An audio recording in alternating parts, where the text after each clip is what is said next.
when I realized I had a theory of happiness which was completely flawed. My theory was if I work really hard and I am really successful, people will, give me a lot of recognition and reward and I'll be happy. And I realized where that happened. It started happening in school. Every time I got good marks, the teacher smiled and my mother gave me a hug. Every time I didn't get good marks, there were frowns. So, like an obedient dog, I tried to get good marks. Then I went to join a company. Every time I did some good work, boss was happy, gave you a raise, a promotion. Every time you didn't do it, you got a kick. So again, you're trained. Okay. So you get on this treadmill. The problem is, like an alcoholic, you need to drink more and more to get the same high. And one day you wake up and you say, man, how long can this continue? I'm no longer enjoying this. I'm no longer happy.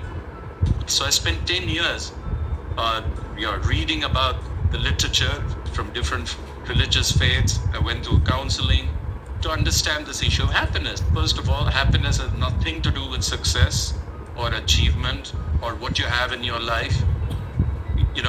We all know people who have everything and are miserable. We all equally know people who have nothing, but they're always smiling. So it's an attitude. It's a psychologist called this synthetic. Synthetic means it's manufactured by our mind. And so the trick here is to control your thoughts. The second thing I learned painfully is the more you think about yourself, the more unhappy you're likely to be. The more you lose yourself, the more happy you are. So you can only be happy if you forget about yourself. It's been a very good lesson for me. The third one is acceptance. And, there was a beautiful moment for me when the shoe dropped. Irfan Khan, the actor, he was dying, very young, cancer. The person was interviewing. He said, how are you able to smile when you know you're going to die in 2 months? I said, well, I'd hope life would be different, but life has no obligation to give us what we expect.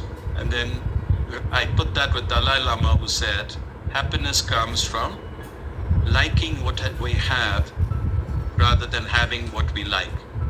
Okay? So this is very hard for me because I used to think, I wish I were a big CEO of a big company like Satya Nadella at Microsoft. Okay? Why have I not become that? And I used to go a little crazy.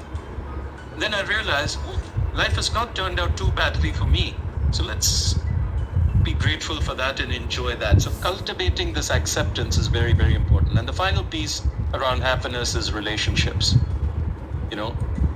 Loneliness is the biggest driver of unhappiness. And the more we are connected with each other, the happier we are.